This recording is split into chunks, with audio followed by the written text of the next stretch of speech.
तत्सत्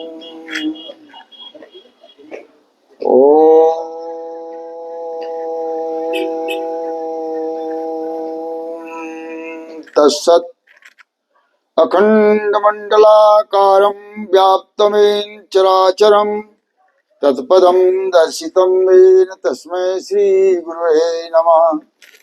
श्री गुरु के पदों को है मेरा दंडोत प्रेम से, यही प्रेम रहे स्थायी कृपा दृष्टि वही मिले। यस्मात् जातं जगत् सर्वं यस्मिन्नोप्लीयते एनेदं धार्यते च तस्मै परमात्मने नमः। परम मंगलमय विश्व परमात्मा परमात्मा स्वरूप तत्वदर्शी सदगुरु को प्रणाम करते हुए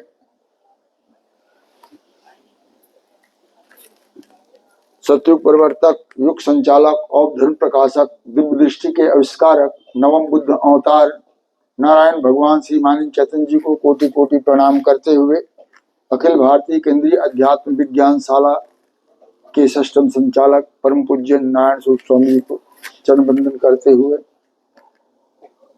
उपस्थित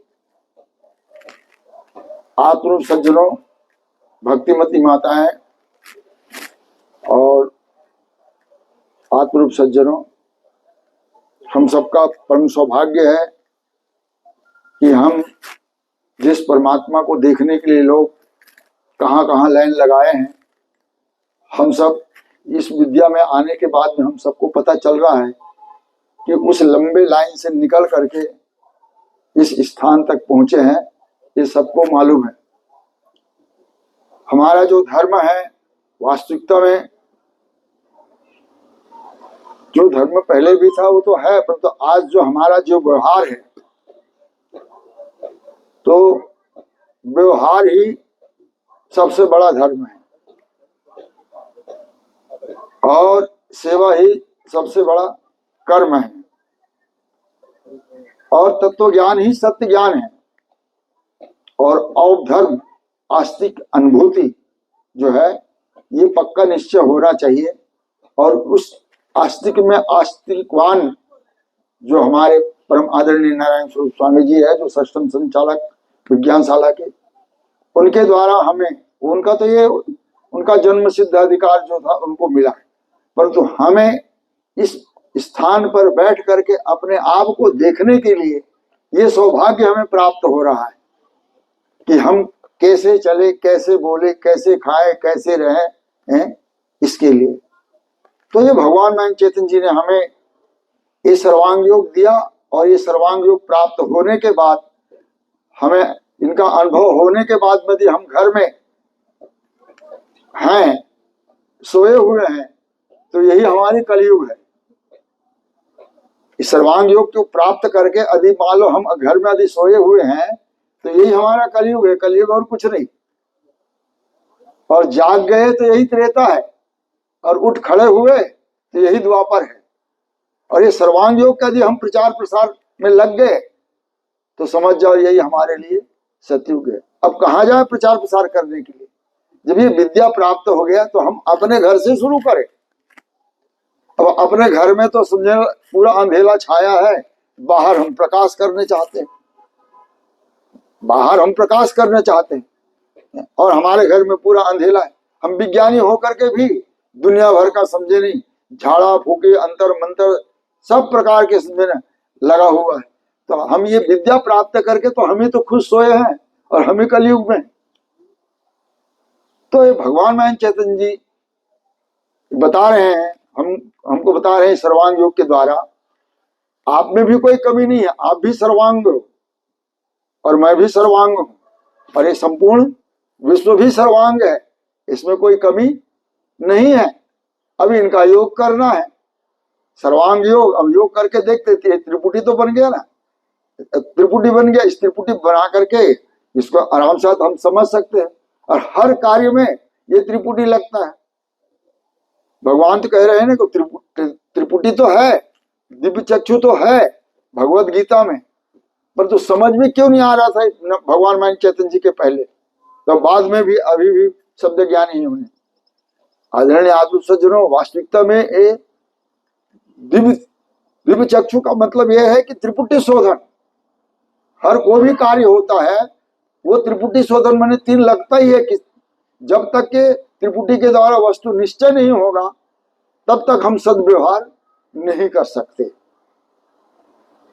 अब धर्म में देखो, पिताजी से ही समझे ना, मान लो पिताजी है तो पुत्र के साथ कैसे व्यवहार करना है वो धर्म ही नहीं मालूम है, और जैसा पिताजी कर रहा है वैसा पुत्र भी कर रहा है, उसको सिखाना थोड़ी पड़ता है, स्वयं देख करके सीख जाते, उसको सिखाना नहीं पड़ता। हम जो जो कर्म करते हैं उसको देख करके अपन सीखते जाते हैं। हमारा जो जो कर्म श्रेष्ठ करे वो कर्म प्रजा भी करे। तो हमारे परिवार में हम जैसे चलते हैं तो हमारे परिवार के जो हमारे पीछे हैं वो लोग चलने शुरू कर देते हैं।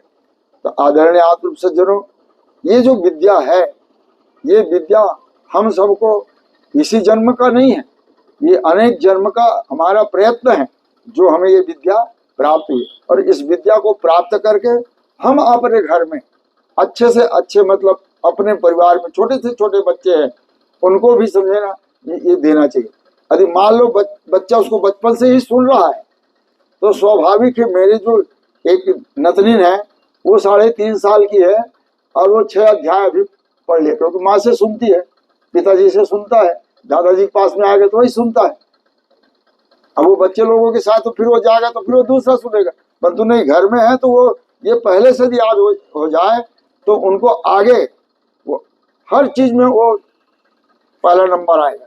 क्योंकि ये भगवान का ये विद्या ही ऐसी है कि ये सर्वांग योग बौद्धिक पुरुषार्थ की संपूर्णता है, अर्थात ये कहाँ तक जा सकता है। वो पद जाने के बाद में उस पद का भी कोई जरूरत नहीं है। भगवान ने कहा ना, ये यदि विद्या हमारे अंतर्गत आ गया है ना तो कब आएगा। भूमिका प्रथम सुभिक्षा ही भू जानो, जब मिले हैं सदगुरु प्रगटे हैं अस मानो। जिस दिन हमें तत्वदर्शी सदगुरु मिल गया हमारा अहोभाग्य, और फिर उस दिन से हमको धीरे धीरे ये पता चल गया कि ये दिख रहा है ना। अब हम लोग सोचते हैं ये विश्वरूप परमात्मा है, यही विश्वरूप परमात्मा है, ये इधर क्या ऊपर कुछ थोड़ी है।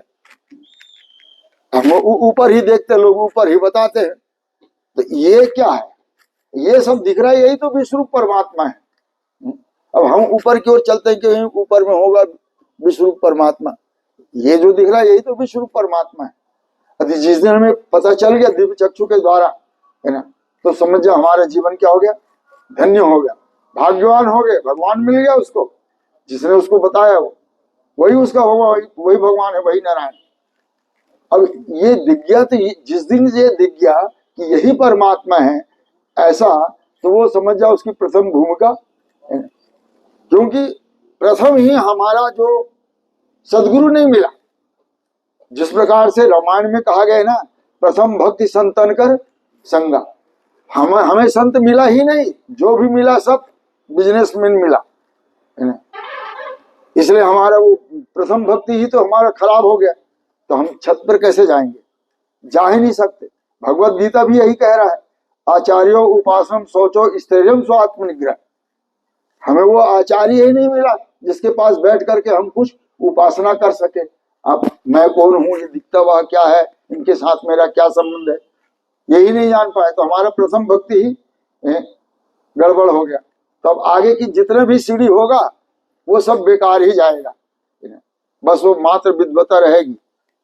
तो आदरणीय आत्म सज्जनों, जब ये विश्व का रूप ही विश्व परमात्मा है ऐसा दिख गया और हमें मालूम हो गया, जिसको हम अनेक जन्म तक खोजते रहे और मिल गया, तो मिल गया तो इसी को जो कहा गया है कि ऋषियों मंत्राधिष्ठान, जो प्राप्त कर लिया है ना। प्राप्त कर लिया मतलब क्या, ये तो है ही है, परंतु हमें जानकारी में नहीं था, हमें जानकारी हो गई, तो इस प्रथम भूमिका का ही नाम ऋषि है। तो अब इसके बाद में हम धीरे धीरे है ना, फिर विचार सूझे उदय श्रुतिमती का, ये जो श्रुतियों में क्या लिखा है, फिर वो हमारे अंदर में विचार उत्पन्न होता है कि इसमें लिखा है वो कैसा है, हमारे स्वामी जी ने बताया वो कैसा है। यदि हम इसको मिलान करके पढ़ते जा रहे हैं तो हमारे अंदर में क्या होगा, फिर विचार सूझे उदय श्रुतिमती का है विचारना या हुआ मार्ग सदगति का। माने अब हमको जो दुर्गति से बच करके अब कहाँ चलेंगे हम, सदगति की ओर जाएंगे। सदगति है, अच्छे अच्छे कर्म करेंगे तो उसका परिणाम भी अच्छा मिलेगा। तो ये श्रुति स्मृति शास्त्र पुराण जब ये विचार करते जाते हैं तो हमारी अच्छी विकास होती जाती है और हमारे घर में भी सर्वांगीण विकास होता है। ऐसा विकास होता है कि हमारा सारा चीज बचत होता है। दुनिया भर के अनाप शनाप जो खर्च होता है वो सब बच जाता है, तो उसमें हमारे सर्वांगीण विकास दिखता ही दिखता है।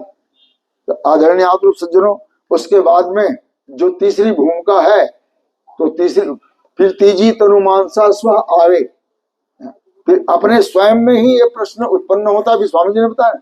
और ये सर्वांग योग देखने के बाद में तो मैं कह रहा हूं कि 90% समझे ना प्रश्न अपने आप में उत्पन्न होगा और 90% ऐसे ही ये हो जाता है। हाँ, पर शास्त्र की पढ़ते पढ़ते कोई चिंतन करते करते हैं, यदि हमें समझ में नहीं आ रहा है तो वही बात हमको पकड़ में नहीं आ रहा है, तो इसलिए हमें सदगुरु के पास पूछना पड़ता है। अभी हम स्वामी जी से कल चर्चा हो रही थी, ये दिव्य चक्षु और दिव्य दृष्टि में क्या अंतर है। हमारे पास चक्षु कितने हैं, और देखो 5 बता रहे हैं, हमारे पास चक्षु 2 है, एक और 2 ही चक्षु है, और दृष्टि तो एक है। वो 2 आंख से देखते हैं, तो हम स्वामी जी ने उदाहरण देके बताया, जब आप एक आंख से 2 किलोमीटर देख सकते हो तो 2 आंख से कितना किलोमीटर देखोगे, 4 किलोमीटर, है ना गुरु जी। ऐसा नहीं होता, वो दृष्टि एक ही है, उतना ही दिखा जाएगा। एक आंख से देखो चाहे 2 आंख से देखो। कहने का मतलब यह है कि जब ये दिव्य दृष्टि प्राप्त हो जाती है तो हमारे अंतःकरण में ही वह समाधान होते जाता है।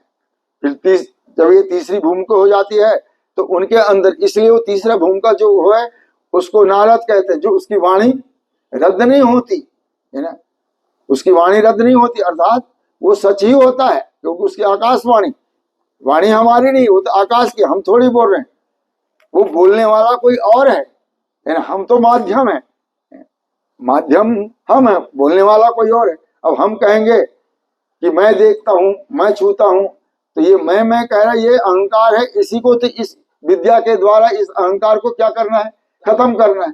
तो आदरणीय आप सज्जनों, फिर ऐसे जब हमारे अंदर ये हमारा ये ज्ञान अपने घर में होते जाता है और जब हमें कुछ पुरुषार्थ हो जाता है तो हम बाहर निकलना चाहते हैं, तो बाहर निकलना चाहते हैं तो घर के लोग बोलते हैं कि कहाँ जा रहे हो, है ना, इधर पूरा व्यवस्था करो।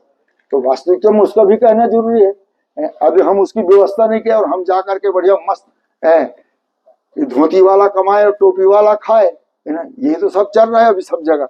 तो इससे बचने के लिए अपने घर का भी पुरुषार्थ अच्छा से करें, है ना, फिर उसके बाद निकले तो हमें कोई उंगली भी ना उठाए, है। तो ये चौथी भूमिका में आने पर सत्व, अर्थात सत्व से हमारी बुद्धि बनी है, और इस बुद्धि में क्या होती है, आपत्ति आती है, तो हम ना घर के होते हैं ना घाट के होते, दोनों से गए। इसलिए अच्छा से पुरुषार्थ करके हम अपने घर द्वार को अच्छे से पढ़ा लिखा करके यदि इस कार्य में निकलते हैं तो घर वाले भी हमारे आगे आगे से समझे ना, सब प्रकार के तैयारी करके रखता है, तुम्हारा काम नहीं है इधर, आप जाओ उधर। वो पांडे जी को मालूम है, मेरा 2 बैग रहता है, एक बैग बिल्कुल तैयार रहता है, इधर से फिर वो कपड़ा गया, फिर वहां छोड़ दिया, वो बैग पकड़ा फिर चला। तो इस प्रकार से अपन जब चौथी भूमिका में आ जाते हैं तो ये तीसरी भूमिका के जो व्यक्ति होते हैं वो लोअर क्लास के टीचर होते हैं, जो ऋषि और मुनि अपने घर के परिवार के बच्चे को ये शिक्षा दे सकता है। और ये शिक्षा देने के लिए कोई मना थोड़ी कर रहा है, पर तो आजकल तो ऐसा है, जो मैं ये विद्या बताया हूं इसको अपने पति, अपने बच्चे, अपने माँ बाप को भी नहीं बताना, ऐसे भी अभी ये चल रहा है। आदरणीय सज्जनों, भगवान माया चैतन्य जी कितना खुला मतलब ये रखा है कि अपने परिवार से ही तो आगे बढ़ेगा, हम कहाँ जाएंगे इधर। तो ये धीरे धीरे धीरे ऐसा बढ़ते हैं। तो इस प्रकार से जब चौथा भूमिका में आ जाते हैं, तो जब चौथा भूमिका में आ जाते हैं तो वही सब आचार्य प्रचार सब बनते हैं। इस प्रकार से अपन जब 5वां भूमिका में आते हैं, तो जब 5वां भूमिका में आ जाते हैं तो फिर लय हुआ प्रेम का निश्चय में तब जाने, तब ये विश्व रूप से कैसे प्रेम करना है ना। अपन तो ये तो अभी खुला बाजार है, जितना लूटना है लूट लो, जितना लूटना है लूट लो, परंतु इस बाजार में हम क्या दे सकते हैं, ये हमारे पास नहीं है। क्योंकि ये दिव्य चक्षुवान व्यक्ति ये होता है कि यहाँ क्या कमी है और मैं क्या दे सकता हूँ, और ये रहता है कि यहाँ ये जो है इसमें से मैं क्या ले सकता हूँ, ये भाव रहता है। तो हम क्या दे सकते हैं, ये हमारे अंदर में भावना होना चाहिए, लेने का नहीं, देने का भावना होना चाहिए। तो इस प्रकार से ये विद्या हम कब दे सकते हैं, जब हम छठवीं भूमिका में चले जाते हैं, ब्रह्म ऋषि में चले जाते हैं। ये विश्व ही ब्रह्म है, विश्व है इदम ब्रह्म, ये विश्व ही ब्रह्म है। ये ब्रह्म है, कब से है, कहाँ है, कैसा है, किस प्रकार है, इसके बारे में कोई नहीं जान सकता। जो बताते हैं उसी को हम समझ जाते हैं। अनादि सबका स्वामी जो अजन्मा मुझे लगे, मनुष्यों में वही ज्ञानी पापों से सब मुक्त हो, ऐसा बताया, हम उसी को पकड़ लिए। वास्तविकता में वो अनादि थोड़ी है, वो तो आदि हुआ और अंत भी। उसकी ज्ञान जिंदा है, वो ज्ञान हमारे अंदर आ जाए। आज भगवान मैं चैतन्य जी का ज्ञान देखो कितना फैल रहा है, धीरे धीरे धीरे धीरे फैल रहा है। आदरणीय आप सज्जनों, इस प्रकार से जब हम ये छठवीं भूमिका जब पार कर लेते हैं, तब एक विशेष विभूति के रूप में आते हैं। तो ये जो विभूति होते हैं, वास्तविकता में ये आजकल जो जिसको हम यूनिवर्सिटी कहते हैं, गुरुकुल कहते हैं, उस गुरुकुल में बैठे जो हैं उसके, जिसको वाइस चांसलर कहते हैं, उसको हम क्या कहते हैं, विभूति कहते हैं। वाइस चांसलर को विभूति कहते हैं। अब वाइस चांसलर को पूछो कि विभूति कौन है, तो खुद ही नहीं बता पाएगा। वो नहीं बता पाएगा कि मैं विभूति हूं, ऐसा वो नहीं बताएगा। तो इंग्लिश में जरूर बोलते हैं वाइस चांसलर। और जो संत होते हैं, ये गुरुकुल का, हमारे ये गुरुकुल हमारे विद्यापीठ है, हम पढ़ते हैं। तो इस प्रकार से जो संत होते हैं, वास्तविक में उस संत का ही नाम, उसको क्या कहते हैं, चांसलर कहते हैं। इतने बड़े गुरुकुल चलाना मामूली बात नहीं है। अब देखो, हम तो कुछ भी बात बोल करके चले जाते हैं, परंतु किसके पास जाता है आखिरी लास्ट में है, स्वामी जी के पास जाता है। और स्वामी जी हलाकान रहते हैं, हम कुछ भी बोल देते हैं, उनके पास जाता है, ये ऐसा बोला, वो ऐसा बोला। और उनको देखो, उनको इधर भी देखना पड़ता है, उधर भी देखना है। अब हम विद्यार्थी हैं, हम विद्यार्थी को भी उसको संभालना पड़ता है। देखो भाई, ऐसा नहीं बोलना चाहिए, बड़े प्रेम से बता देते। तो आदरणीय आप सज्जनों, इस प्रकार से ये साध भूमिका आदि हो गए। तो ये अपने तक है, अपने के लिए है, ये वास्तविकता में नहीं। भगवान कहते हैं वही पुत्र है जो माँ का, ये विद्या जान करके, है ना, ये विद्या अपने घर परिवार से लेकर के फैला रहा है। और वही पत्नी का पति है ना, जो सुंदर समझे, उसकी इज्जत मर्यादा रख करके अपना काम कर रहा है। इसलिए कहा, उपरोक्त कल्पना तरंगवामती धृतिका अस जाने मायानंद सुसुत माँ पति का। आदरणीय आप सज्जनों, इस प्रकार से ये जो भूमिकाएं हैं, अपने मनन चिंतन अध्ययन करते करते, आज नहीं तो कल, इस जन्म में नहीं तो अनेक जन्म के बाद में भी तो अपन उस पद तक के जाएंगे, सेवा पद तक। वास्तविकता में सेवा का पद ही सबसे बड़ा पद है। ये बड़े बड़े डिग्रियां प्राप्त हुआ वो नहीं, ये हमें सेवा करने का मौका कैसे मिले, है ना। तो ये सेवा के ही लिए ये है, और ऐसे इस प्रकार से हम जानते जाएंगे तब। तो ये संभव किससे है, ये सर्वांग योग से ही संभव है। तो सर्वांग योग के द्वारा यदि हम देखते हैं, तो आदरणीय आत्म सज्जनों, ये भगवान माया चैतन्य जी ने अपने को ये बताए हैं कि सर्वांग योग ही हमारे समस्याओं का सारा समाधान करा सकता है, और जितने भी ये है वो हमारे समस्या ही पैदा करेगा। तो भगवान हमारे कल्याण के लिए, देखो, उतने बड़े भूमिका से नारायण पद को छोड़ करके हमारे लिए मुमुक्षु बन करके हमको किस प्रकार से प्रश्न करना चाहिए, कैसे बोलना चाहिए, वो खुद बता रहे हैं कि श्री गुरु के पदों को है मेरा दंडवत प्रेम से, और यही प्रेम रहे स्थायी कृपा दृष्टि वही में। स्थायी मतलब है सनातन, और स्थायी मतलब ये टेम्पररी जितने भी है, ये जो बदल जाता है, परंतु स्थायी कभी बदलता नहीं है। अभी स्वामी जी ने बताया, ये कब से जीव है, अरे वो तो सनातन है। ये विद्या कब से है, ये भी सनातन है। ये विश्व भी कब से है, सनातन है। अब ये सनातन के लिए देखो, अभी कितने बड़े बड़े समझे संसद में जा करके कितने सब हल्ला हो रहा है। तो आदरणीय आत्म सज्जनों, ये विद्या सिर्फ भगवान मानव चैतन्य जी की जिसको प्राप्त हो गया है वही इस रहस्य को जानता है, और जानने के बाद अपना काम भी है।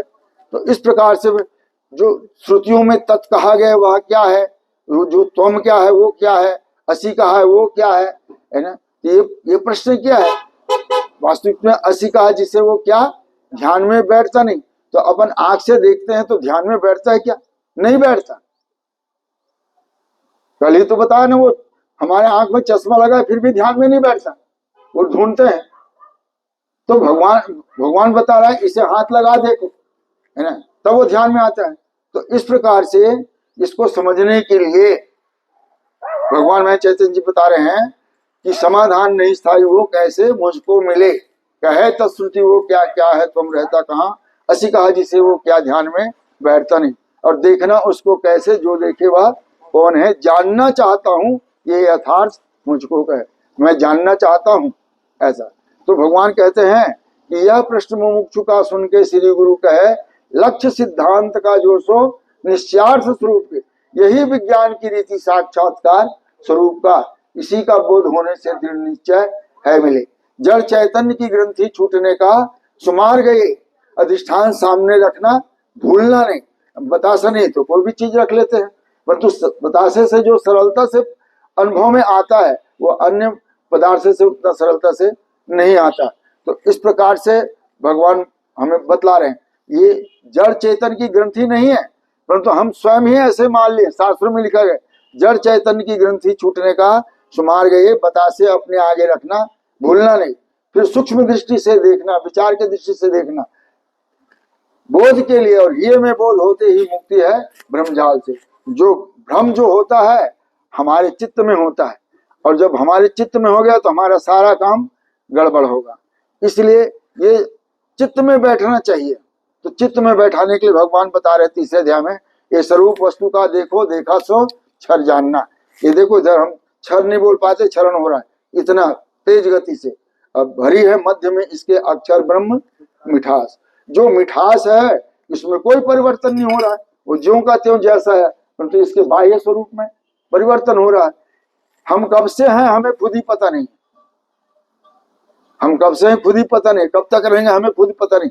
परंतु ये मध्य में मूल में भूत है, गुप्त मध्य में दृश्य है, हुए अंत में फिर अव्यक्त, या ऐसी थोड़ी रहेंगे हैं? ये तो जानने के लिए ये देखो ये विश्वरूप जो पुरुष है ये अन्न के रूप में आया और फिर अन्न से आकर के उठा और सब प्रकार के 4 खाने की 84 लाख योनि बन करके भी उसमें श्रेष्ठ मनुष्य बना। और मनुष्य जो बना ये मनुष्य तो फल है, पर इस फल में जो बीज होना चाहिए वो बीज तो सड़ा गला है, तो कैसे आगे बढ़ेगा। ये भगवान मान चैतन्य जी ये बीज दे रहे हैं कि ये बीज लग जाने के बाद में तुम हजारों बार जन्म मनुष्य शरीर धारण करते रहोगे, परंतु ये बीज स्थायी है और आपका ये सतयुग का विकास होता रहेगा। इस प्रकार से भगवान मान चैतन्य जी हमको ये बतला रहे हैं। आदरणीय आत्म सज्जनों, इसको हम देखते हैं तो इसमें क्षर में अंग है 8, तो हमें दिखाई देता है क्या? नहीं दिखाई देता। ये तो सदगुरु की युक्ति तरीका है जिससे हमें पता चल रहा है। अपने में 8 अंग है, प्रकृति में 8 अंग है, मिलान करके देखते हैं तो हमारे पास साधन है, आंख है, नाक है, कान है, त्वचा है, जीभ है, नासिका है, मन है, बुद्धि है, और इनके मिलान करके 8वां स्वयं जीव जान जो है, मैं देखता हूँ, मैं चलता हूँ, मैं बोलता हूँ, ये मैं है, ये मैं ही कह रहा है, इसलिए इसी का ही तो गला कट रहा है। अहंकार तो इसी में, वास्तविकता में हमारे अंदर में वो तत्व ही कार्य कर रहा है, इसलिए मैं कार्य नहीं कर रहा हूं। तो ये तत्व कैसे कार्य हो भगवान चौथे अध्याय से बता रहे हैं। अपनी आंखों से देखो दिखता है पदार्थ से, ऐसे ही विश्व में सारे रूप का दिखना भरा। ये रूप जो दिख रहा है वास्तविकता में रूप ये गुण है, और जो ये रूप गुण है वो हमारे आंख में जो अग्नि का ये है वो हमारे आंख में प्रकाश बन करके बैठा है। और अग्नि वास्तविकता में ये जो रूप है ये बदल जाता है, परंतु तो हमारे आंख जब से ज्यों का त्यों जैसा का लगा हुआ है, ये अक्षर है और ये रूप क्षर है, और अग्नि कारण पुरुषोत्तम है, और जो अग्नि का भी लय ये विश्व वस्तु में है। इस प्रकार से स्थूल सूक्ष्म और कारण और महाकारण, महाकारण ये जो वस्तु है वो है। इसी प्रकार से हम इसे हाथ लगा के देखते हैं, आता स्पर्श ध्यान में ये स्पर्श सब जगह है। ये वास्तविकता में वायु तत्व का गुण जो स्पर्श है, वायु तत्व को जानने के लिए क्रियाशील ज्ञानेंद्रिय त्वचा है और त्वचा से ही जाना जाता है। तो ये जो स्पर्श है वो बदलता रहता है, पर तो हमारी त्वचा तो ज्यों का त्यों लगा हुआ है। तो ये अक्षर है और जो इसमें जो वायु है वो कारण है, और ये विश्व वस्तु क्या है, ये वास्तविकता में विश्व वस्तु है। तो स्थूल सूक्ष्म कारण, इस प्रकार से हम पांचों ज्ञानेंद्रिय का, इसमें भगवान बता रहे हैं इसमें शब्द है स्थायी बजा के कान से सुनो। तो ये जो शब्द है ये तो बदलता रहेगा, परंतु शब्द के सुनने वाला जो स्रोत शक्ति कान है वो तो अक्षर है। ये अक्षर ही गायब हो गया तो शब्द भी पता नहीं चलेगा। तो इस प्रकार से जो शब्द है और स्रोत शक्ति है और जो ये स्पेस आकाश है, ये तो स्पेस आकाश है वो कारण है, और जो हमारा जो चक्षु है वो अक्षर है, और ये जो शब्द है ये बदल रहा है, ये अक्षर है। इस प्रकार से ये विश्व वस्तु का उसका एक अंग। इस प्रकार से भगवान बता रहे हैं इसको जीभ से लगा देखो वस्तु में कुछ स्वाद है। यदि हम कहेंगे कि इसमें स्वाद है तो पता कैसे चलेगा? नहीं, भगवान कहते नहीं, जीभ से लगा के देखो, जीभ से लगा के देखो, जो अनुभूति होगा वो रस, जो ये रस बदलता रहता है। वास्तविकता में हमारे जीभ में जो रसरम शक्ति है वो अक्षर भाव जो पता करता है क्षर का, तो रस बदलता रहता है। इस प्रकार से जल है वह कारण है और ये विश्व वस्तु महाकारण है। ऐसा स्थूल सूक्ष्म कारण और महाकारण।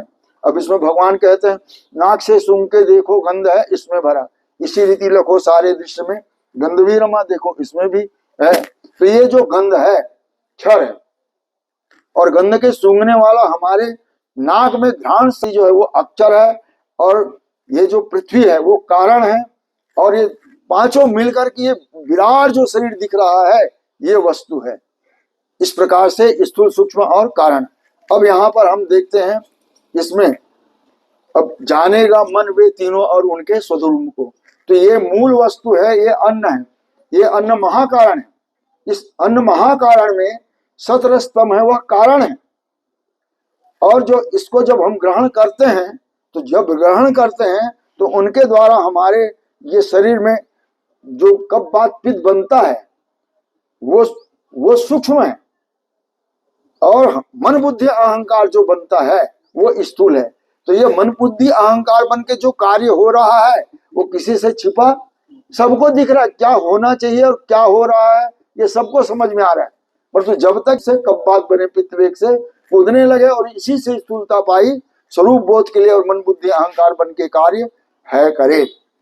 ऐसे अखंड मंडलाकार छर रूप फिरा करे, संपूर्ण विश्व की लीला अन्न से हो रहा है, और ये अन्न ही तो विराट है। और ये विराट बढ़ करके देखो, अब अपने आप को विराट बनाना है तो कैसे बनेगा? हम 3.5 हाथ के ही हैं, इसलिए हम 3.5 हाथ के लिए काम करते हैं।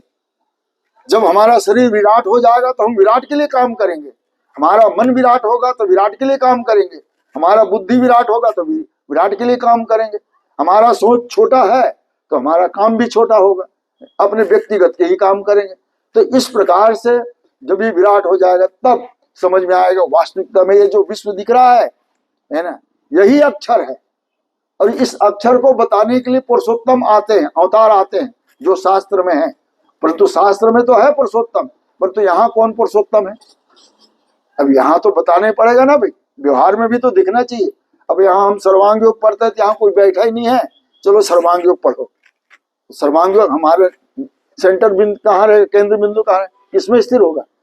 तो वास्तविकता में जब हम सर्वांग योग पढ़ते हैं तो हमारा तत्वदर्शी सदगुरु यहाँ पर बैठा होना चाहिए, तभी हमारा उस केंद्र बिंदु ठीक रहे। आदरणीय आप सज्जनों, इस प्रकार से अब बुद्धि के विषय में भी देखते हैं तो ये बुद्धि से देखते हैं दिखता है और प्रिय है, अस्थि भांति प्रिय। परंतु इस प्रकार से ये है दिखता है और प्रिय है ऐसे कहने से नहीं होगा। इसको प्रयोग करके हम तोड़ फोड़ के कितना बारीक करके भी देखते हैं, ये है दिख रहा है और ऐसा डाल दिया तो है दिखता है, हाँ दिखता है। कोई कहेगा नहीं दिखता है, तो नहीं दिखता है उसका कारण भी जानना पड़ेगा, और दिखता है उसका कारण भी जानना पड़ेगा। जब जान जाएंगे तब कहेंगे क्या ये है। ये है का कभी भी रूपांतर नाश नहीं होता है, वो है, ये है ही अक्षर है। इस अक्षर को, क्योंकि भगवान ने त्रिपुटी करके बताया यही क्षर है, यही अक्षर है, यही पुरुषोत्तम है। परंतु ये तीनों का लय इस वस्तु में है। आदरणीय आतुर सज्जनों, तो अस्थि भांति प्रिय माने अस्थि मतलब है और दिखती है, वो है ये तरह तरह के दिख रहा है। जड़ चेतन में देखो कितना 84 लाख योनि में दिख रहा है, ये भांति भांति के, और वो जो है ये दिख रहा है, यही तो काम का, यही तो प्रिय है। तो सब मम प्रिय सब मम बुझाए, सबसे अधिक मनुष्य मुझ भाए, माने मनुष्य ही सबसे प्रिय है, और ये मनुष्य के ही ये ज्ञान के लिए ज्ञान है, और अन्य प्राणी इस ज्ञान को धारण नहीं कर सकता। वो तो अपना प्रकृति नियम के साथ जैसा चल रहा है वैसा चल ही रहा है। तो इस प्रकार से मनुष्य ही, मनुष्य का जो व्यवहार है वही बिगड़ा है। आदरणीय आत्म सज्जनों, तो ये व्यवहार हमें सर्वांग योग हमें व्यवहार सिखाता है। तो इस प्रकार से जब हम जान जाएंगे अस्थि भांति प्रिय, तो सगुण साकार इसी में देखा, निर्गुण निराकार इसी में देखा, ज्ञानेंद्रिय के द्वारा देखा, सगुण साकार देखा, और बुद्धि के द्वारा अस्थि भांति प्रिय निर्गुण निराकार देखा। तो तत्वदर्शी सद्गुरु के पास आए तो उन्हें कहा किस में देखा, इसमें देखा। तो एक काम करो, इसमें जो सगुण साकार है इसको निकालो, ऐसा अलग निकालो, इसमें मिठास नहीं जाना चाहिए, काम का नहीं जाना चाहिए। तो इसमें काम के भी जा रहे, मिठास जा रहे। तो निर्गुण निराकार वाले को कहा कि इस साकार में ऐसा निकालो कि मिठास नहीं जाना चाहिए, और फिर साकार वाले को बोला कि इसमें हाथ मत लगा, तो ये तो हाथ पहले से लगा है। तो वास्तविकता में कहा गया है कि ये जो दिख रहा है, जो नाम रूप और गुण है, ये व्यवहार के लिए है। नाम रूप गुण के सदा तुम हो ज्ञाता एक, और क्यों भूले हो पंथ में वर्ण की राख हो टेक, फिर विचरो निर्भय जब ही डरे या सब माया क्या करे। यदि हम ये पक्का निश्चय होगा कि दिखने वाला सामने जो मेरा पिताजी वास्तविकता में वो परमात्मा रूप में है, तो मैं पिताजी से कैसे व्यवहार करूंगा। यदि पिताजी को मालूम है कि मेरा पुत्र ही परमात्मा के रूप में आया है, तो पुत्र के साथ कैसे व्यवहार करें। आज यही हमको समझ में नहीं आ रहा। यही भगवान चैतन्य जी सिखा रहे हैं कि जो सब दिख रहा है, यही सब जो कुछ भी दिख रहा है परमात्मा है। इसके बाद भी हम सेवा भक्ति है, जब तक जानेंगे नहीं तब तक हम सेवा भक्ति कर ही नहीं सकते। इसलिए जाने बिना न होई प्रतीति, बिन प्रतीति होई नहीं प्रीति, और प्रीति बिना नहीं भक्ति दृढ़ाई, जिम खगेश जल की चिकनाई। जब जान जाएंगे तो सब के साथ अच्छा व्यवहार होगा, और कौन नहीं चाहता है। और सारे वेद शास्त्र में क्या लिखा है, 4 वेद 6 शास्त्र में बात लिखी है, दो और सुख दिन ने सुख होता है, दुख दिन ने दुख हो। तो हम सुख चाहते हैं तो हमको सुख बांटना पड़ेगा, और सुख बांटने के लिए हमको सुख के लिए पुरुषार्थ करना पड़ेगा। बिना पुरुषार्थ के हम किसी को सुख दे नहीं सकते, क्योंकि हम भिखमंगा ही रहेंगे और मांगते ही रहेंगे, घर घर फिरते रहे। और इतना ही कहकर के मैं अपने वाणी विराम करता हूँ। बोले सद्गुरु भगवान की जय, विश्वरूप परमात्मा की जय, सनातन धर्म की जय, मातृवा नर्मदे हर।